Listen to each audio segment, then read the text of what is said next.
Shalom Bapak Ibu, berjumpa kembali di dalam sapaan pengharapan.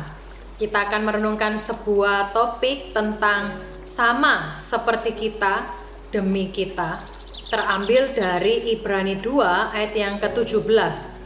Itulah sebabnya maka dalam segala hal ia harus disamakan dengan saudara-saudaranya.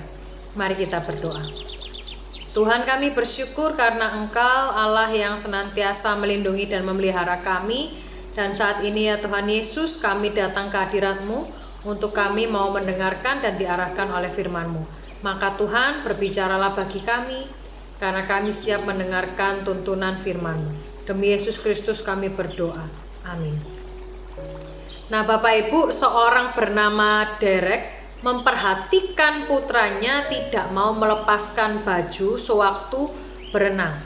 Nah, ia tahu karena putranya ini merasa tidak nyaman dengan tanda lahir yang menutupi sebagian dada, perut, dan lengan kirinya.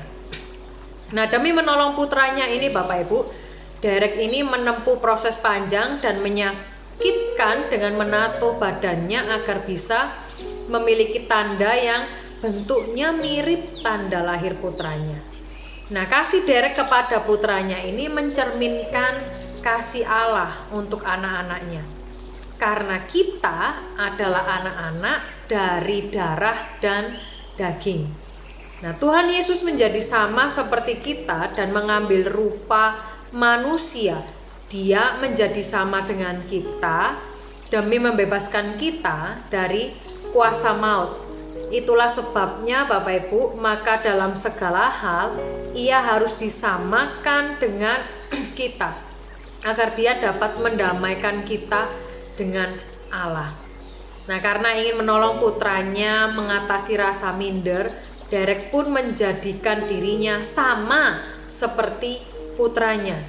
Yesus pun juga demikian Bapak Ibu. Yesus menolong kita mengatasi masalah yang jauh lebih besar, perbudakan oleh dosa yang mendatangkan kematian. Dia melakukannya bagi kita dengan jalan menjadikan dirinya sama seperti kita dan menanggung akibat dosa kita dengan mati menggantikan kita. Bapak Ibu, di dalam Ibrani 2, penulis itu menyebut Yesus sebagai yang memimpin kepada keselamatan. Di Ibrani 12 ayat yang kedua itu menggunakan kata yang sama untuk menyatakan dia sebagai pemimpin dalam iman. Nah, terjemahan lain menggunakan istilah yang mengadakan, pencipta, atau pelopor. Nah, semua itu mengandung makna dia sebagai perintis. Nah, di Roma 8 ayat yang ke-29, Rasul Paulus itu kan menyebut Yesus sebagai yang sulung di antara banyak saudara. Nah, tidak terpisahkan dari karya perintisan Tuhan Yesus adalah kenyataan bahwa ia Kristus yang menguduskan dan mereka yang dikuduskan, mereka yang percaya kepadanya. Mereka semua berasal dari satu. Itulah sebabnya ia tidak malu menyebut mereka itu saudara. Nah, kita bukan saja bersaudara satu dengan yang lain Bapak Ibu, tetapi juga dengan Kristus sendiri.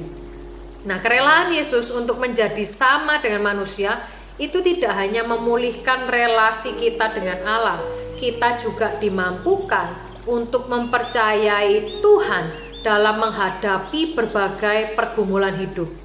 Nah, saat menghadapi beragam cobaan dan kesusahan, kita dapat bersandar kepadanya dan memohon kekuatan darinya karena ia dapat menolong kita. Seperti ayah yang penuh kasih, dia pun lebih mengerti dan lebih peduli kepada kita. Nah, bagaimana Yesus dapat memahami pergumulan Bapak Ibu yang sedang dihadapi saat ini? Apa yang menghalangi Bapak Ibu untuk bersandar kepada Tuhan saat ini? Mari kita berdoa Bapak Ibu.